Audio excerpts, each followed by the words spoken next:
1er janvier 2007 à Surabaya, en Indonésie.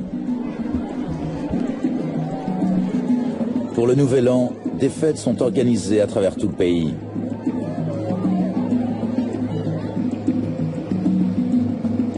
L'aéroport de la ville est en effervescence. Et pas seulement à cause des vacances. Les compagnies à bas coût sont en plein essor dans le pays. Et beaucoup de gens profitent des tarifs qu'elles proposent. Pour l'Indonésien moyen, l'explosion des compagnies à bas coût signifiait qu'il était bien plus envisageable de se déplacer en avion. Parmi ces nouvelles venues, Adam Air. Bonjour, départ, Adam 574. Adam 574, contrôle sol, à vous. Adam Air était populaire parce qu'elle rafraîchissait l'image du secteur, avec des couleurs vives, des avions peints en orange tape à l'œil, des équipages vêtus d'uniformes voyants. Tout marchait bien pour eux.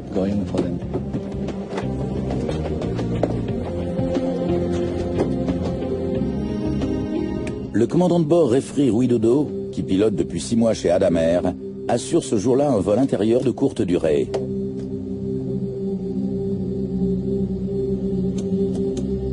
Yoga Susanto, son copilote, travaille pour la compagnie depuis presque 1 an et demi. Avant l'explosion du marché des transporteurs à bas coût, beaucoup de ses passagers n'auraient pas pu s'offrir un tel voyage. De plus en plus de gens pouvaient se payer le billet. Et ils ne s'intéressaient pas trop aux services proposés. Ils voulaient surtout aller d'un point A à un point B au tarif le plus intéressant possible.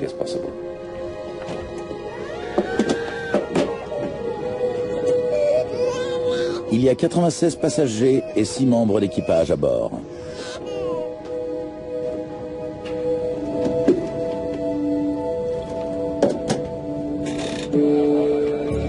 Les contrôleurs de l'aéroport jonglent entre de nombreux avions. Autorisé au décollage. 80 nœuds, compris. V1. Rotation.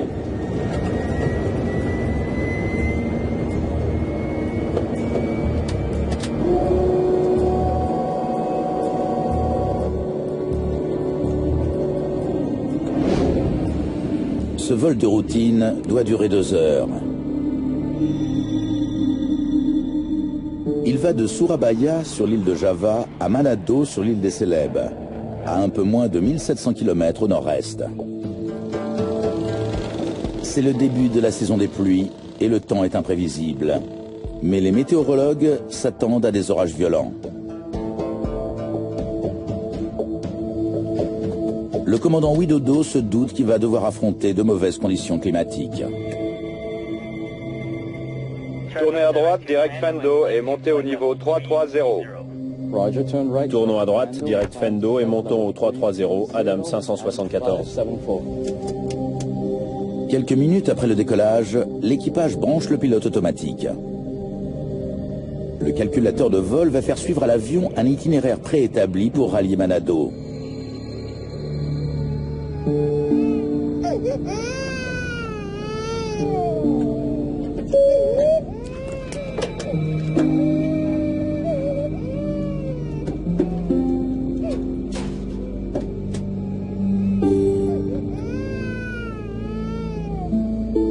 Passons au niveau de vol 220.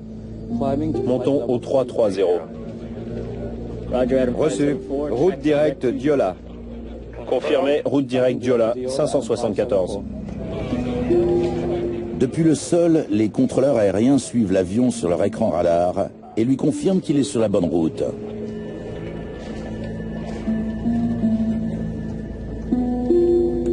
Quelques turbulences commencent à se faire sentir.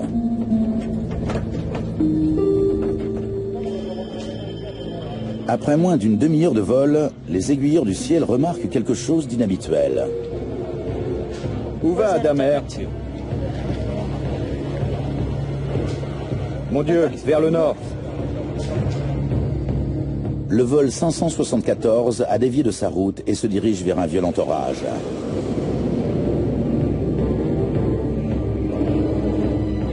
Et les aiguilleurs du ciel ne savent pas pourquoi. Oui. À bord, les pilotes essaient de comprendre comment ils ont dévié de leur route. IRS, 28 de différence. Et ils essaient de résoudre le problème du système informatique qui gère la navigation.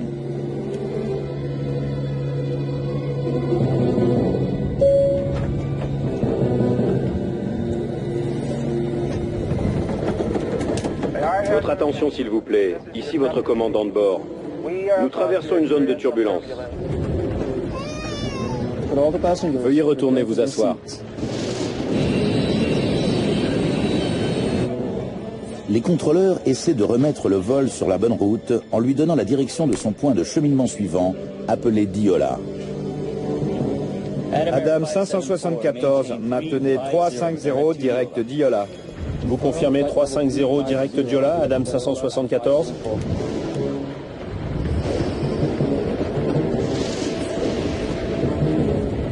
Mais pour rallier ce point de cheminement, l'avion doit traverser l'orage.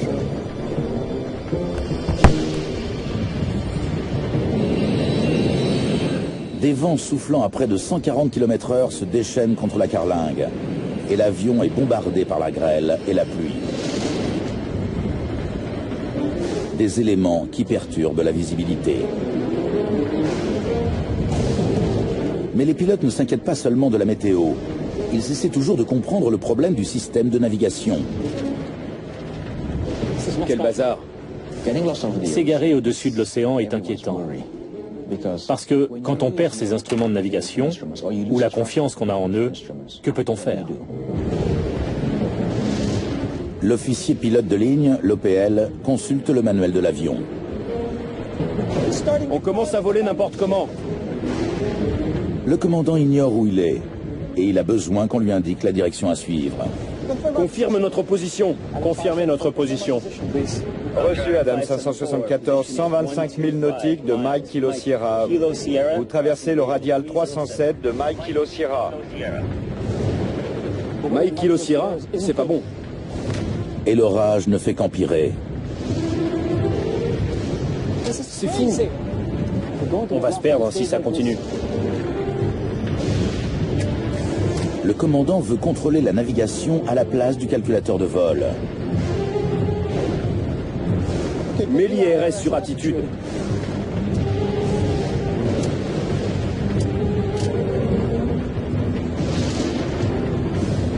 Soudain, une alarme se déclenche. Le pilote automatique s'est complètement coupé. Ensuite, plusieurs instruments informatiques de l'OPL s'éteignent.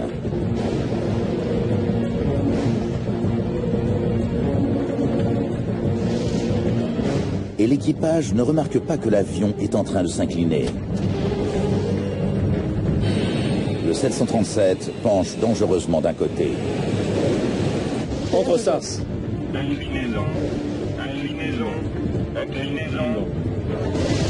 Si l'inclinaison s'accentue encore, l'avion et les 200 personnes qui se trouvent à bord risquent de faire un plongeon mortel. Ok, remets-le sur navigation. Remets-le sur navigation. Sur navigation. Le commandant de bord veut rebrancher le système de navigation du calculateur de vol. L'avion continue de s'incliner et il commence à piquer.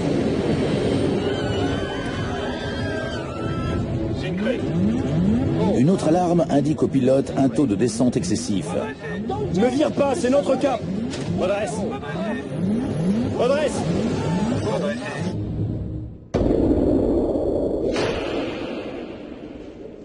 Adam 574, Ujun Control. Adam 574.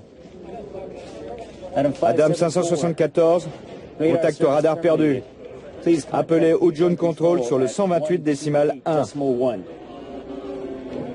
De manière inexplicable, le vol 574 a disparu.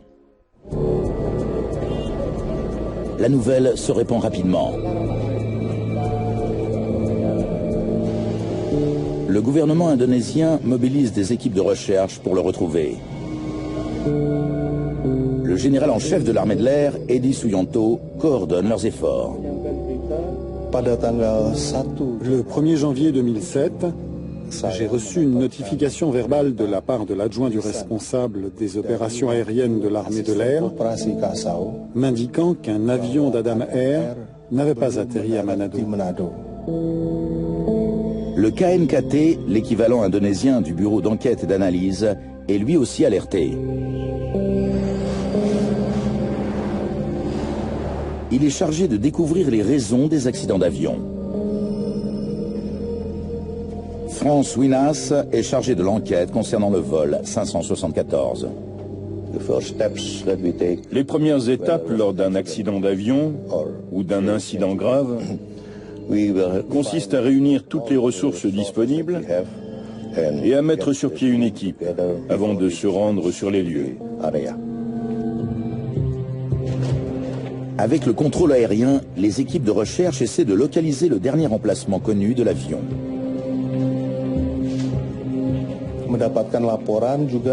J'ai reçu un rapport indiquant que le vol Adam Air avait disparu du radar au-dessus du détroit de Makassar. L'avion a été observé au radar pour la dernière fois pendant qu'il survolait la mer, à mi-chemin environ du trajet prévu initialement. Bon. Donc, juste autour d'ici.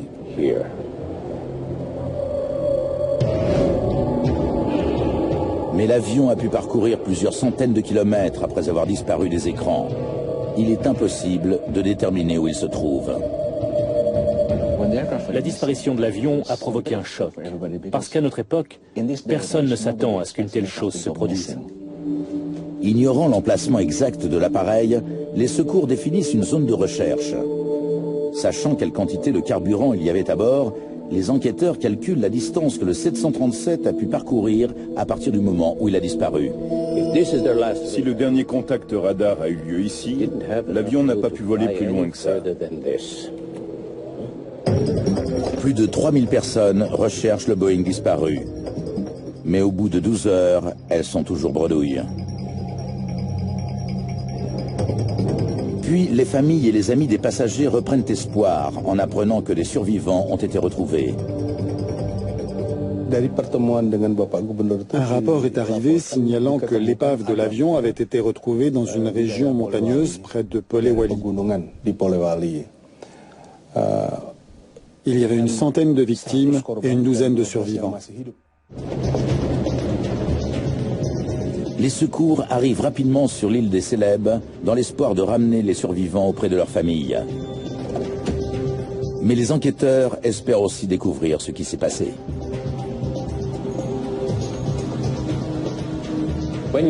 Quand on a appris que des gens auraient survécu à l'accident, les familles des passagers qui étaient dans un profond désarroi se sont dit qu'il y avait peut-être une chance qu'une épouse, un cousin, un mari ou un frère ait survécu.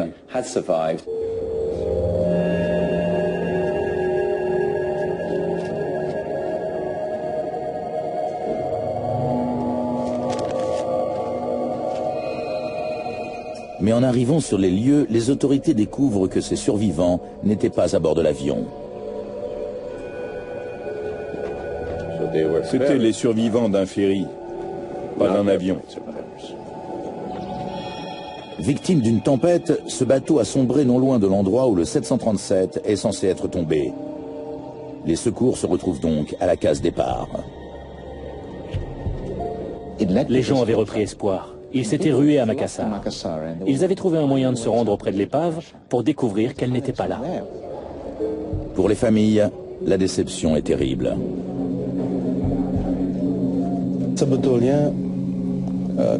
Nous avons eu honte parce que la nouvelle s'était répandue avant même qu'on l'ait vérifiée. Le gouvernement était particulièrement gêné de voir qu'on l'avait fait circuler. Une semaine s'écoule.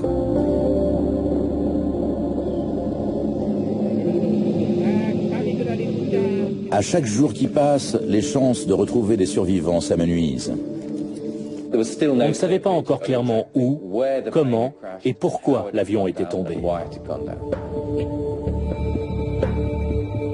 Franz Winas doit localiser l'épave le plus rapidement possible. Il a besoin des 2 boîtes noires qui enregistrent l'environnement acoustique du poste de pilotage et les paramètres du vol. Ces boîtes sont équipées de balises, mais leur batterie n'a qu'une autonomie d'1 mois. 9 jours après la disparition du 737, un pêcheur découvre ce qu'il croit être un morceau d'avion à 300 mètres au large des Célèbes.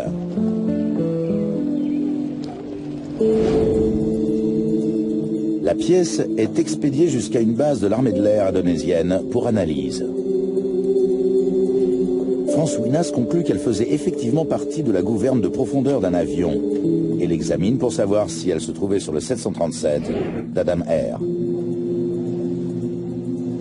On a vérifié les numéros de série, les numéros de pièces. Ils correspondent. Donc on était sûr que c'était notre avion. C'est la confirmation que le vol s'est abîmé en mer. L'équipe peut donc réduire son champ de recherche à la zone où la gouverne a été découverte. L'avion accidenté étant de marque américaine, le NTSB, l'équivalent américain du Bureau d'enquête et d'analyse, participe à l'enquête. Il envoie en Indonésie un spécialiste de la structure des avions, Clint Cruikshanks. On a commencé à travailler avec le KNKT sur les données radars, les transmissions du contrôle aérien, les données météorologiques, et on a réuni tout ça pour essayer de localiser l'avion. La zone à explorer étant profonde d'environ 2000 mètres, elle est inaccessible pour des plongeurs. C'était une profondeur bien supérieure à celle à laquelle on retrouve généralement des avions.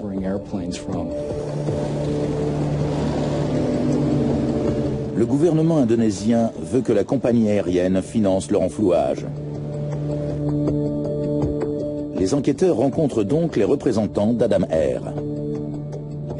Ça va coûter cher. Il faut un entrepreneur capable d'aller à une telle profondeur. Adam Air pensait n'avoir qu'une responsabilité limitée, alors que le gouvernement et la majeure partie de l'opinion publique estimaient que sa responsabilité était presque totale puisqu'il était propriétaire.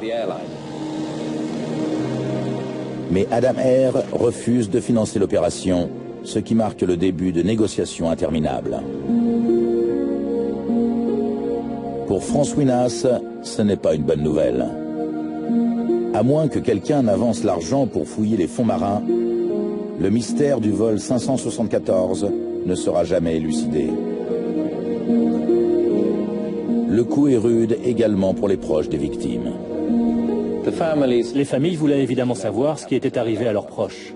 Elles voulaient que le gouvernement et la compagnie s'associent pour remonter les enregistreurs.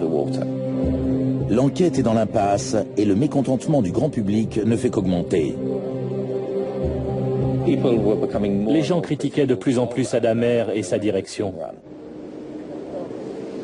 Puis, après 7 mois de négociations, c'est une bonne nouvelle. Merci. Adam Air accepte de financer une partie du renflouage. Phoenix International, une société américaine spécialisée dans les opérations à grande profondeur, commence à intervenir le 24 août. Mais le temps perdu a de graves conséquences. L'emplacement de l'épave a été établi approximativement, mais les balises des boîtes noires se sont tues. Sans les boîtes noires, l'accident resterait un mystère. Et sans les balises, trouver les enregistreurs s'annonce comme un défi de taille.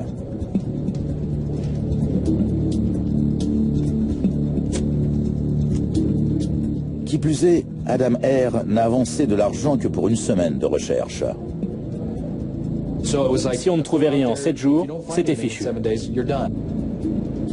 Après avoir localisé des débris à l'aide d'un sonar, un sous-marin téléopéré est envoyé à la recherche des boîtes noires. Les enquêteurs découvrent alors l'épave.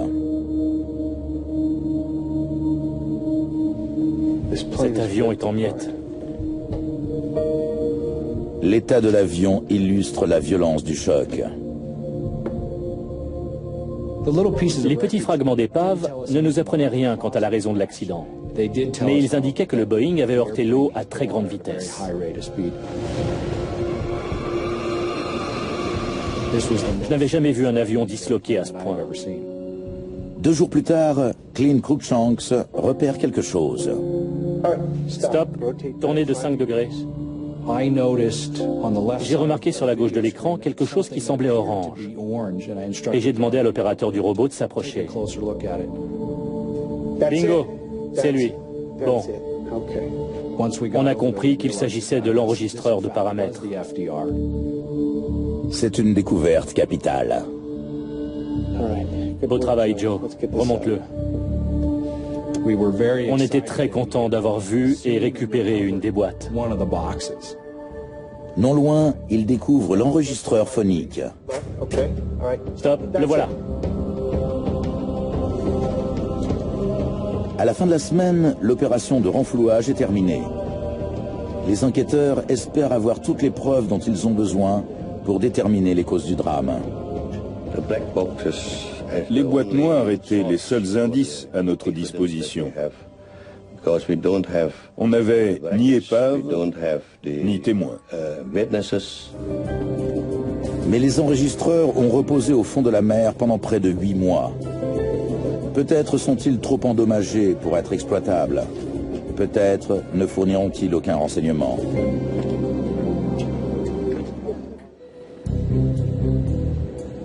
Les 2 boîtes noires sont envoyées à Washington, le laboratoire du NTSB étant, selon les enquêteurs, le plus à même de récupérer d'éventuelles données.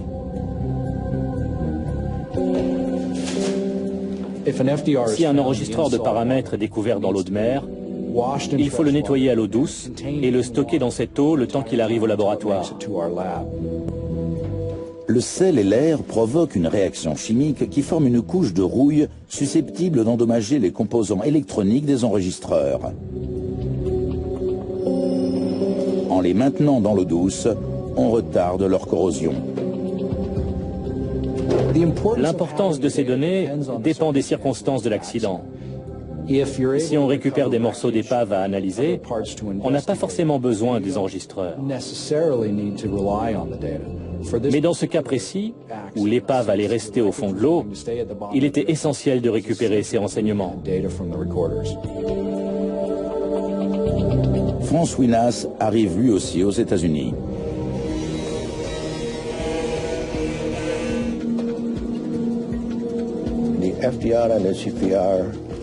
Les enregistreurs qui avaient été récupérés au fond de la mer étaient endommagés à 50 ou 60%.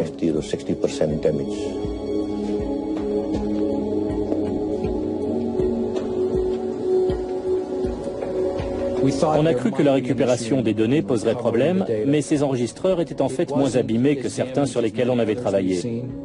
Donc on estimait qu'il y avait de bonnes chances de récupérer les données si elles avaient été enregistrées. Minutieusement, les techniciens essaient d'extraire les précieux renseignements. Cette équipe est internationale. La TSB, le BEA australien, a été contacté pour apporter son aide. Il entretient d'excellentes relations avec son homologue américain et un de nos spécialistes des enregistreurs est donc allé aux États-Unis pour travailler avec le NTSB. Les composants électroniques qui contiennent les données sont soigneusement retirés et séchés.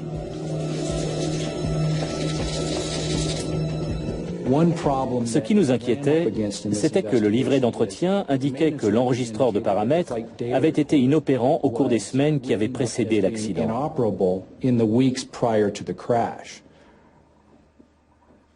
Ça nous inquiétait parce que la boîte noire qu'on avait remontée n'avait peut-être rien enregistré.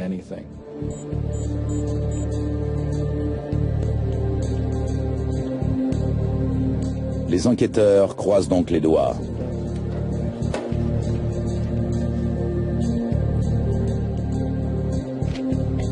On a tout. Tout y est.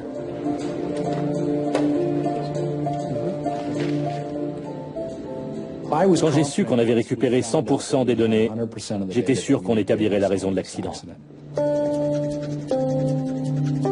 les deux boîtes noires fournissent aux enquêteurs les premiers indices expliquant pourquoi le vol 574 est tombé comme une pierre. Bonjour, départ, Adam 574. Passons au niveau de vol 220, montons au 330. Adam 574, direct Diola. Vous confirmez direct Diola, Adam 574?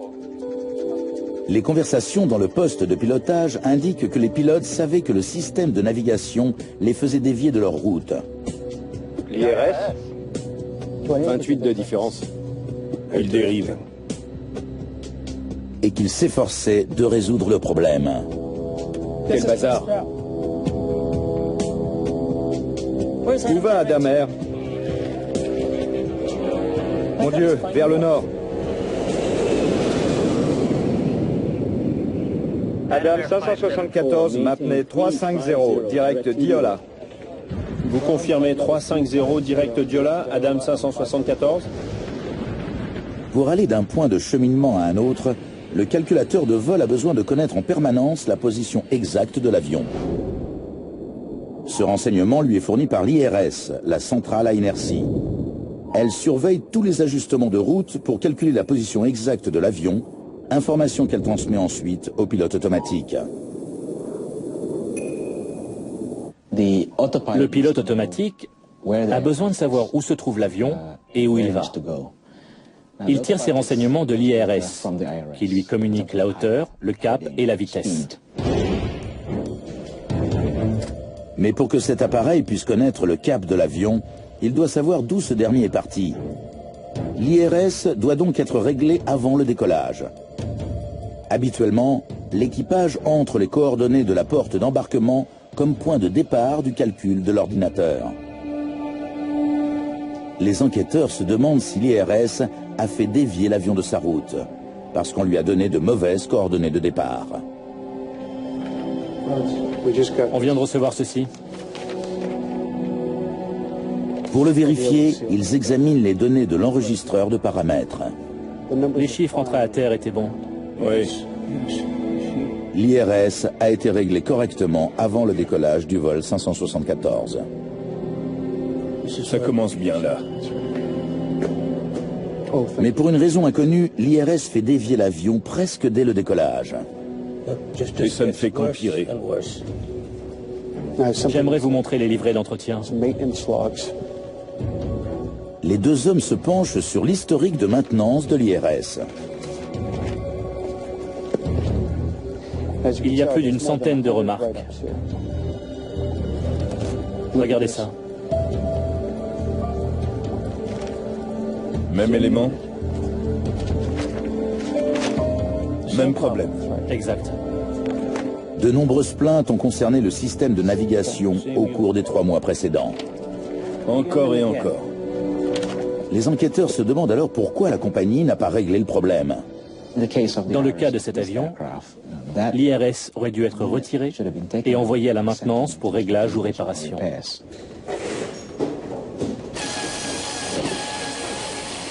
Mais les enquêteurs découvrent que lorsque les pilotes se sont plaints du mauvais fonctionnement de l'IRS, la compagnie n'y a pas remédié correctement.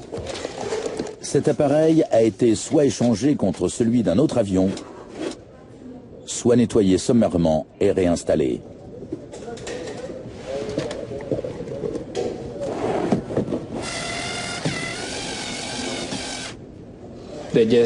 Les agents de maintenance l'ont simplement débranché et nettoyé avant de le remettre en place. Ensuite, ils ont fait quelques essais au sol qui se sont bien passés, comme l'indique le livret d'entretien. L'IRS étant un composant capital, s'en occuper de cette manière constitue une violation de tous les règlements. Les enquêteurs réécoutent l'enregistreur phonique pour essayer de découvrir quel rôle l'IRS a joué lors du drame. C'est fou! On va se perdre si ça continue. Ne vire pas, c'est notre cap. Redresse. Redresse. Mais rien n'indique que le fonctionnement défectueux de l'IRS est à lui seul responsable de l'accident. Un seul appareil défectueux ne doit pas provoquer un accident.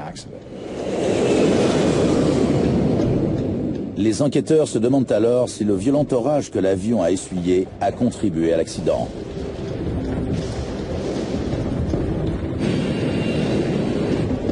Quel bazar! Quel bazar! On commence à voler n'importe comment. Confirme notre position. Les mauvaises conditions climatiques provoquent des accidents. Elles peuvent occasionner des dégâts terribles et désorienter les pilotes. Ainsi, en 1977, un DC-9 de Southern Airways a traversé un violent orage près de New Hope, en Géorgie. Le moteur gauche s'est arrêté. La grêle s'est accumulée dans les moteurs qui ont fini par céder. Notre deuxième moteur s'arrête. Position de sécurité. L'avion s'abat sur la petite ville de New Hope. On dénombre 72 victimes. Pour savoir si le mauvais temps a joué un rôle similaire dans l'accident du vol 574, les enquêteurs doivent se faire une idée plus précise de ce qui s'est passé. Ils veulent savoir tout ce que les pilotes ont fait et dit du moment où ils ont constaté qu'ils déviaient de leur route jusqu'à celui de l'accident. Pour ce faire, ils combinent les données des deux boîtes noires afin de créer une simulation informatique du vol. Ça nous a permis de nous approcher au plus près de ce qui était arrivé à l'avion.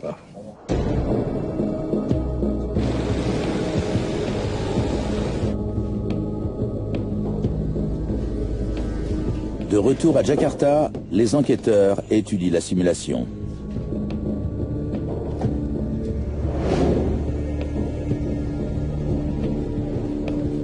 Mike Kilo Sierra, c'est pas bon. C'est fou. On va se perdre si ça continue. Les enquêteurs constatent que pendant l'essentiel du vol, c'est l'ordinateur qui a piloté. Mais comme ce dernier faisait dévier l'avion de sa route, le commandant Refri Widodo a décidé de prendre les commandes. Mets l'IRS sur attitude. L'OPL Yoga Susanto met le système de navigation sur un mode qui va faire voler l'avion tout droit et en palier. Le commandant de bord peut alors modifier sa route. Et c'est là qu'il passe de navigation sur attitude. Passer d'un mode à l'autre coupe momentanément quelques afficheurs électroniques le temps qu'il redémarre. Parmi eux, l'indicateur directeur d'assiette appelé horizon artificiel, qui signale à l'équipage si l'avion vole les ailes à plat. Il s'éteint et ne se rallume pas. Mais ce changement de mode a une conséquence encore plus grave. C'est là que l'avion commence à s'incliner. Le pilote automatique s'est débranché quand l'équipage a choisi de passer du mode navigation au mode attitude.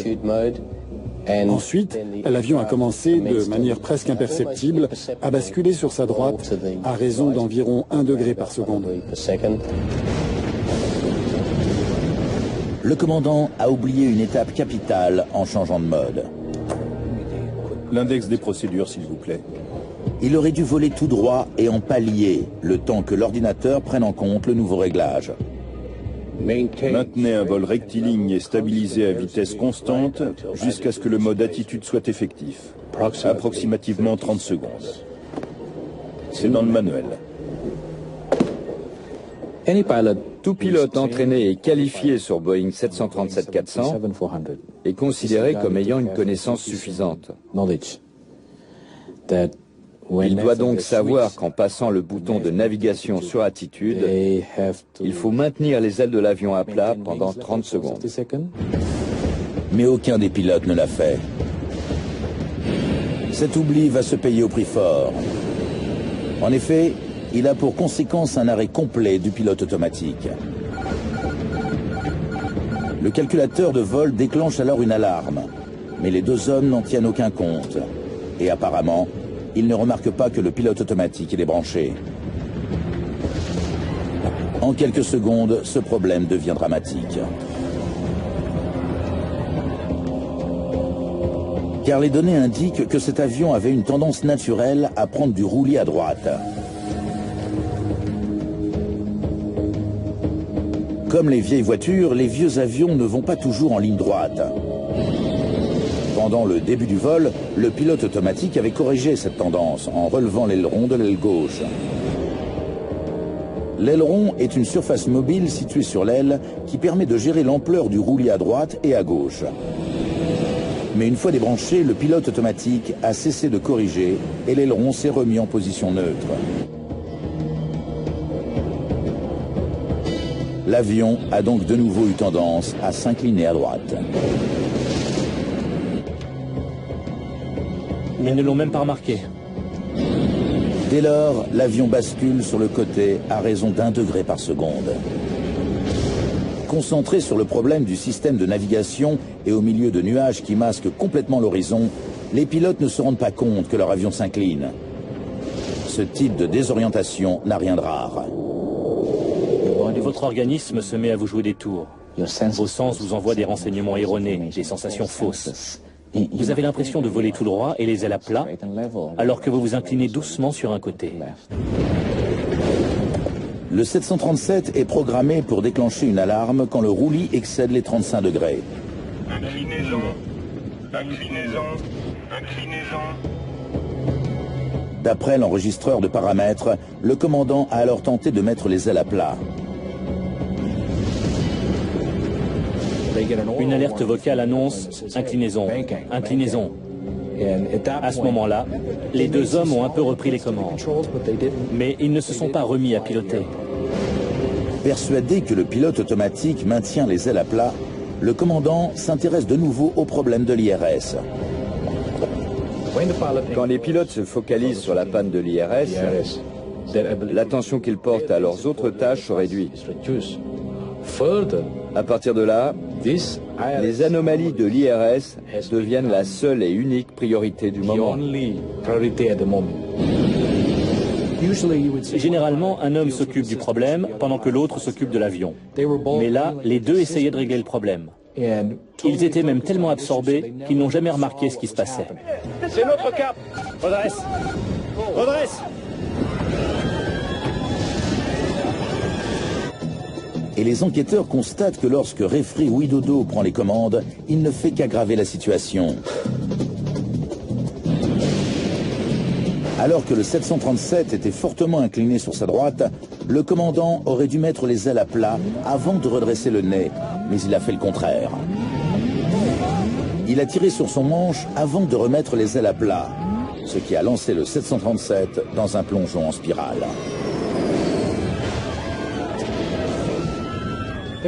En gros, l'avion s'est incliné au point de se retrouver presque sur le dos. Et là, il est pour ainsi dire tombé du ciel. Il ne volait plus comme il aurait dû le faire. L'avion a piqué à près de 900 km/h et sa vitesse verticale a parfois dépassé les 21 000 pieds minutes, soit 385 km/h. C'est presque la vitesse du son et près de 150 km/h au-delà de celle qu'un 737 est capable de supporter. C'est vraiment trop rapide. Ils ne peuvent plus redresser. À une telle vitesse, l'intégrité de l'avion est compromise. Vous entendez ? C'est le bruit de la dislocation.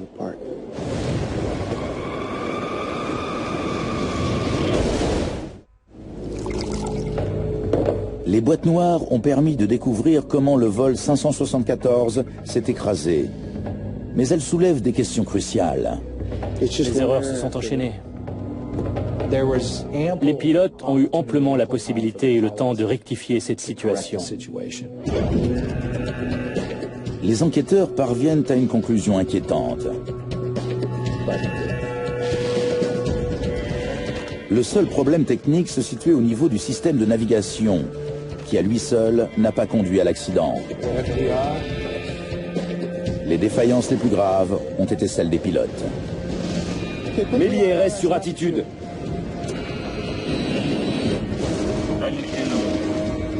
Mais comment des pilotes qualifiés ont-ils pu commettre des erreurs aussi désastreuses?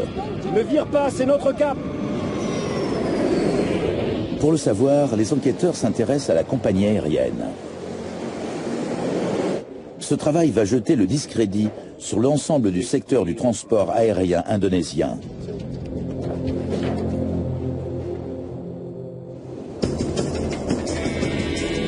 Une fois les actions des pilotes clairement établies, les enquêteurs s'intéressent donc à l'employeur, Adam Air. Ils rencontrent la direction. Adam Air a été créé en 2002 par une femme d'affaires richissime, Sandra Hang. La compagnie a hérité du nom de son fils, qui en est également le président. Nous voulons en savoir plus sur la formation dispensée. Les enquêteurs interrogent des pilotes de la compagnie.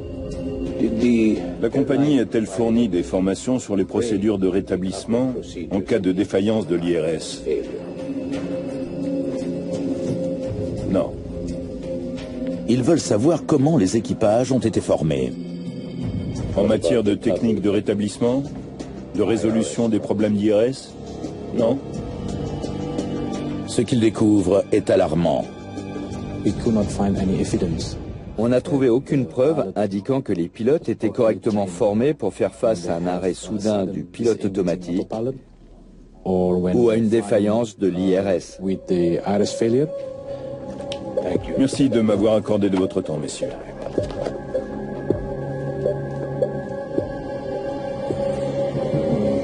En creusant la question, les enquêteurs découvrent que les problèmes de sûreté sont légion. 11 mois avant le drame, en février 2006, un autre appareil d'Adam Air, le vol 782, a dévié de sa route de la même façon que le 574. Ces pilotes recevaient eux aussi des informations erronées, mais en plus, ils n'arrivaient pas à joindre les aiguilleurs du ciel. Dans l'impossibilité d'obtenir des directions, ils ont été complètement perdus pendant 3 heures. Les pilotes essayaient de savoir où ils se trouvaient. Les contrôleurs aériens les cherchaient. Et ils étaient au-dessus de l'eau. Tout comme le vol 574, celui-ci a été victime d'un IRS défectueux. Finalement, l'avion s'est posé à environ 500 km au sud de sa destination. Ils ont volé jusqu'à ce qu'ils trouvent une île avec un aéroport et ils se sont dit, il faut se poser, sinon on ne sait pas où on va aller. Ils ignoraient où ils étaient jusqu'au moment d'atterrir. 6 mois après le drame, la Commission européenne interdit de vol toutes les compagnies indonésiennes dans l'Union.